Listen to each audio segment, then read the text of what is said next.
Avoid the curse of perfection because that is not the way to get ahead.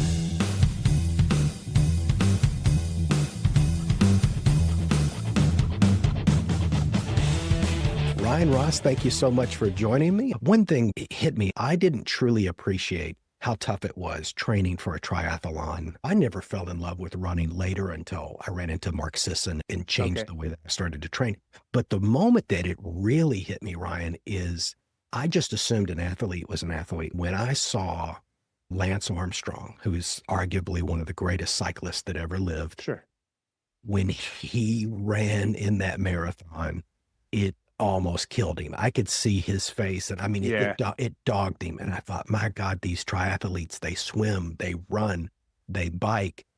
So my first question is, what is different as far as mindset and training when it comes to the triathletes versus the people who master a solo event? I think maybe expectation. I've spoken with other professional triathletes. I'm not a professional. And I'm like, how do you switch between sports? And they're like, you just focus on one sport at a time because it's like a different movement and you're dealing with different levels of fatigue as you go down the sport. Yeah. I was at a pizza place the other day and I had an Ironman jacket on and somebody's like, oh, what's the sports? You swim, you bike, you run, you swim. I'm like, you're not swimming at the end because you will die because you are going to be so tired at the end.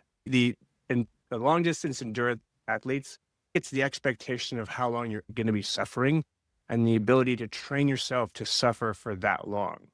That's the only difference. Steve Kotler, because he's obsessed and I'm obsessed with Flow people state. that are with that flow state. That's right. Operating at absolutely the best. How do they do it? And all I can say is, Ryan, I've barely touched the tail of the dragon a few times. I've seen what I can really do under extreme circumstances, sometimes good, sometimes not so good. And it's unbelievable what our capacity is. I have to keep reminding myself to keep being around people like you because all my friends around here are like, Robert, oh, you work so hard. But then compared to Dan Martell or compared to Dan Kennedy, these guys are sleeping standing up. What's that book? Stephen Pressfield, The War of Art. The War of Art. He's one of my favorite authors. You just got to go and you got to fight the battle every day and then do it again. Do it again. Do it again. And this isn't your first book we're about to get into. This is actually your second book, which is fantastic. Yeah. And 2 books in less than 2 years, that's very impressive in and of itself. I just like go towards things that are painful and make me want to not have done that. But I think the process of doing it, the process of having to sit down and go through the pain. So maybe triathlons informs writing books. I'll probably do another one after this one because I didn't cover everything I needed to, or I think I wanted to in the first one, as in this Al Dente book. So there's a lot of different ways to approach what's next. So that's what I'll do. I did a second edition of my first book before I moved on because I'm halfway through my second book. And I had that same feeling you did. And I expanded the same book again because I really felt like that book was self-contained. It makes a lot more sense to expand that possibly into a serial. I just went back to the wheelhouse and added. Well, was yours is nonfiction, right? Nonfiction. That's correct. And that's what's brilliant about your book. The first book that made me think when I started reading a background on benefits with friends, I had to train myself to say it properly. I know, me too, man. I thought of the book by Eliyahu Goldratt, The Goal. That's one of the books I loved. And I'm like, I want to write something like this. That hit me immediately. I was like, okay. So for the audience listening, it's a business novel. Would you agree that it's in the same vein as Goldratt's The Goal? Yeah, that one, Built to Sell, I think, by Warrelau. And then there's another book by Patrick Lencioni, which is The 5 Dysfunctions of a Team. These are all very similar in that they're like stories about characters that go through stuff and then they have to figure out stuff. And then, because that's what a story is, right? You have a situation, a challenge, and then you resolve yourself and then, oh, you're better at the end. You have a double challenge, Ryan. My book's very nuts and bolts. And actually, when I went back to revise it, I had to add a little more narrative. I had to spice it up because it was too much like a recipe book. You have to make the audience care about these characters. So you're thinking about character development and these other layers I didn't have to worry about. How did you make that mental transition to you're going to create these characters? I like creating stories. When I decided to do this, I'm like, I need to learn about the benefits industry. And how can I do this in a fun way? How can I speak to people that know a lot about this and actually have them respond to me? And how can I reach out to them, have them respond to me, and then have them sit down and take time to actually do this? So that's another fun part about it because I get to learn from people. And then I thought, okay, I can take what I know the principles from my other book, which is right here. Is it over? Yeah, it's right there. The book on digital marketing for financial advisors. So the principles from that book are heavily infused into this book. The principles from the first book are infused into the new book because they don't change. So I took what I knew about marketing, I applied it to what this guy needs to know about marketing his business, which is what we do with Broker's Block, right? Yes, we help independent benefits brokers find new carriers and find plans for their clients. We also help them do marketing, which is a really unique aspect of our business that a lot of GAs don't do, right? This guy, he had to come from the perspective of not knowing anything about the industry, which was the perspective that I had. So I'm not going to say that I am Al Dente in the book, but a lot of my background comes from the things that he has to learn or him having to interview these people.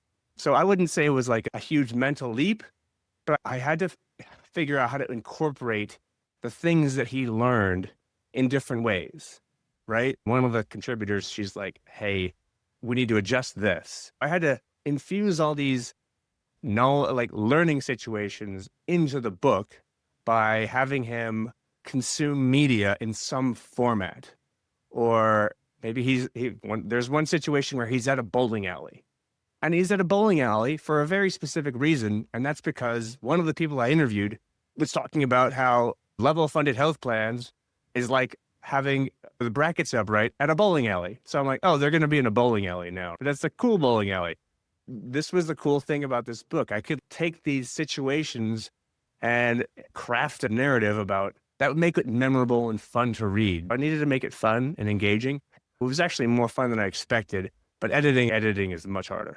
Two different skills. It's like being a triathlete. A really strong swimmer might not be a really good runner. And editing and writing, those are two completely different career fields. For your book, who are you speaking to in the book? In other words, who is your customer avatar, your demographic? Yeah, there's two, right? The first one, these are the people that don't really need to know a lot about benefits, but they might need to know about marketing their business, right? These are the benefits brokers, the independent benefits brokers. These are the people that Broker's Block goes after because we help independent benefits brokers not only help them find more carriers for their plans and their clients, but we help them market themselves. It's the independent benefits brokers, but also there might be a financial advisor out there that wants to incorporate benefits into their service offering, and they just don't know about benefits. This helps them educate themselves on the world of benefits. The short answer is two audiences, possibly a third, which is just business owners that want to learn about benefits. So benefits brokers, financial advisors, and then business owners that want to learn about benefits. There's my wheelhouse, and there's where I have fun.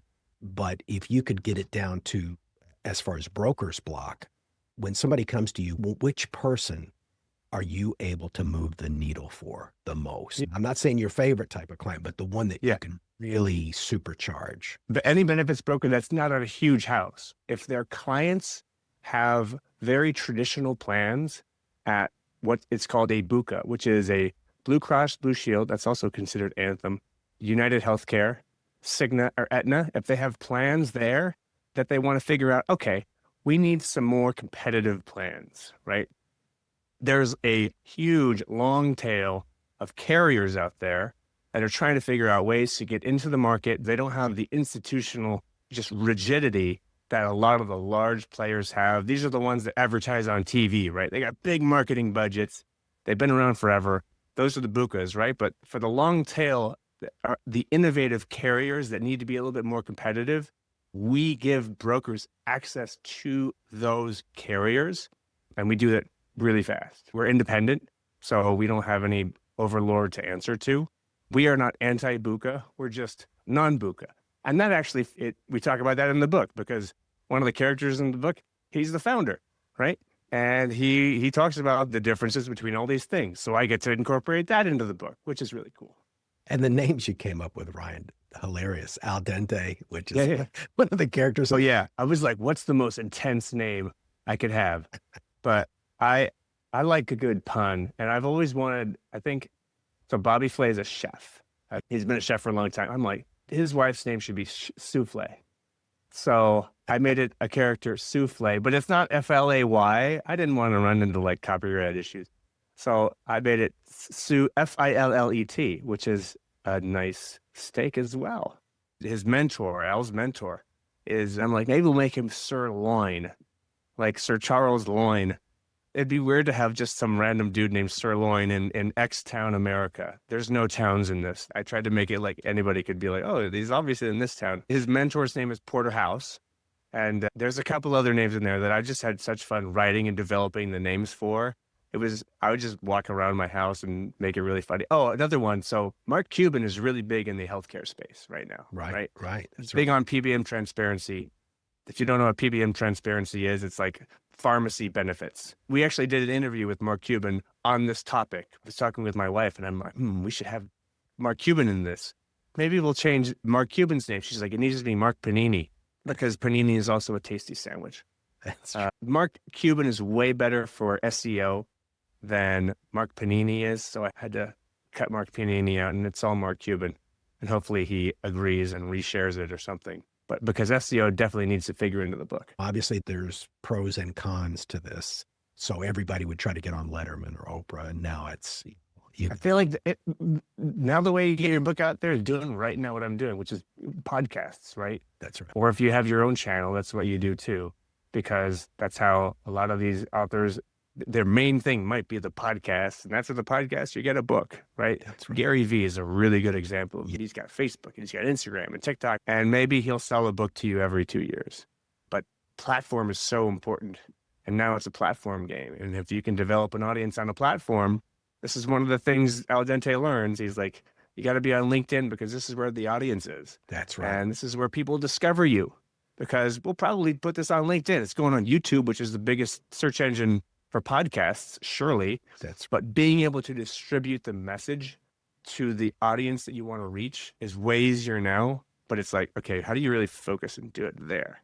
LinkedIn is better at curation, whereas Facebook seems to me now a free-for-all. X seems to be a free-for-all. What do you mean by curation? The quality of what is being suggested to me is much more relevant on LinkedIn. On Facebook, not only is my feed full of AI trash videos of things that didn't actually happen, and I don't really like seeing that type of stuff. I read international news every day. I try to stay up on everything that's going on. And when something is out there, a video of something that didn't happen, I really don't like that. Because, it's hard enough to figure out what's really going on. I know. Yeah. It supports the idea of being a part of associations too, right? Because associating anything with something else is really important in terms of brand building. I didn't put this in the book, but I should have. It'll be in the next one. And that is joining associations. That's right. Al Dente speaks at an association, but he'll probably ask to join in the next book. When you join or partner with an association, you borrow their credibility. And if you borrow it correctly and you are also legit, then that elevates your association. And maybe LinkedIn is better at doing this than Facebook. And this is an SEO principle, which is if you are being linked to by a website that has high domain authority, yours will be raised. Get to choose, so I feel like I'm a lot more in control of what I'm consuming on YouTube, and the quality ratio is a lot higher on LinkedIn. I have to give Reid Hoffman a lot of credit. As a matter of fact, my second book has a lot to do with it's using LinkedIn as a vehicle to talk about making human connections with people and networking. I've heard that it's also a much better place to find new business. LinkedIn. I saw something on Twitter the other day, and some guy who had a lot of followers, he's like, hey, are you guys getting anything from LinkedIn? Like, or is Twitter better? And like 600 people replied being like, I've found so much business through LinkedIn. And I think there's two environments for LinkedIn, right? You have the news feed where everybody is humbled and honored, right? And there's a thing in the book, I can't stand it. There's a thing in the book where Al Dente is recommended against saying you're humbled and honored in a less than diplomatic way. There's that area, right, where you can comment and stuff like that. But then there's also the messaging. It's probably the most direct way to engage with people and really develop better relationships, because you can direct message people. If you do it correctly, you can be very effective at driving people down that awareness decision or consideration decision funnel, and you message them in a genuine way because I get so many emails saying, oh, I saw you're in Mendham and I'm helping people only in Mendham. And I'm like, there's 5,000 people in Mendham. I doubt it. My I will buddy not. from Mendham's probably watching this right now. It's beautiful where you are for the people Oh, it that is. don't know. It's gorgeous. New England and New Jersey. People don't expect New Jersey to be so like, I don't know, New Englandy. It's very safe, very clean, beautiful, historic. I don't want to steer too far away from the Sure. book. So I think it's, what is it? The 13th is your big Yep. launch, Next January 13th. Tuesday. And that's going to be Kindle and paperback, or you Mhm. got some more audiobook in the Well, works? this is a really good question. Initially, I was not going to do an audiobook. And I think I need to, because I want to like eat my own dog food here, because my belief is that you need to meet people where you are in marketing, right? Some people, one of the first chapters, this guy's like, I am not a text person. I learned as dyslexic, but this guy right here, he makes videos, and I learned more about X topic by this video than I ever, because I'm dyslexic, right? So that's one of the things that Al encounters in the book. And so, like I said, I think you need to make content in multiple formats, whether that's text content, video content, audio content. So I definitely need to be making the audio version. I think what I'm going to do is, and I'll say it right here. Oh man, I got to commit now. I'm going to host LinkedIn live events and read the book. And I'll take that audio video file, and I can make that into the audio version. That's probably a January, February, maybe a March thing. It's honestly not a long book, 150 pages. That's going to be like 4 hours of reading. We'll make it into an audio book, but initially it's going to be text, video. And then there's also like worksheets involved, because all of the things that this character, Al Dente, does, he's using tools. And these are tools that we have created. There's a lot of different resources in the book that are made available to people. But yeah, it's going to be text or Kindle, print, and then an audiobook as well. I'll make a confession. When I wrote Scintilla, I was excited about doing the audio because. Oh, really? Wow. Because, yeah. You got a good audio voice. That's why. See, exactly. Because that's where I do my reps. Look at my face. I didn't, nature didn't give me much to work with. It gave me a voice. One of the things, like with audio, you can infuse so much more personality into it, right? With this like text, obviously it's going to be a different thing, right? You can't express as much sarcasm with just italics. So you can infuse more personality in the audio version. So I totally get it. I love what you said. Meet the customer where they are. I have to make a confession. If I was on my deathbed and the doctor came in and said, Robert, we can save your life, but you just have to read this book, I would say, Doc, do you have it in audiobook? And if not, I'd probably I haven't read a print book. I've looked at some, but to go from cover to cover, it's probably been 3 years. Now I've done upwards of 400 audiobooks, and I go through at least 4 a week. Listen to them. Wow. Okay. Yeah. And you do like double speed or something? Yeah.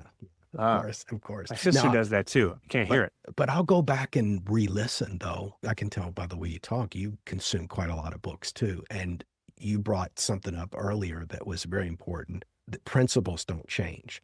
So when they're talking about that part of the book, I tune in, I slow it down, I'll back it up. We've got that link that you provided down in the description of this. Is that the link you want people to go to connect with you and get the book? Well, you can go to Amazon to get the book. I have my LinkedIn as well. We have our brokersblock.com website. If they want to get like the first 3 chapters, just to get a little taste of what the story is, I also have it. That might be more appropriate, because sometimes people don't want to commit to the first book. I can give you all 3 of those if you want. We're both members on Podmatch. I talk about Podmatch all the time because I think that it's a great place to meet quality guests like yourself. This was one of the questions that I came up with later in the day today.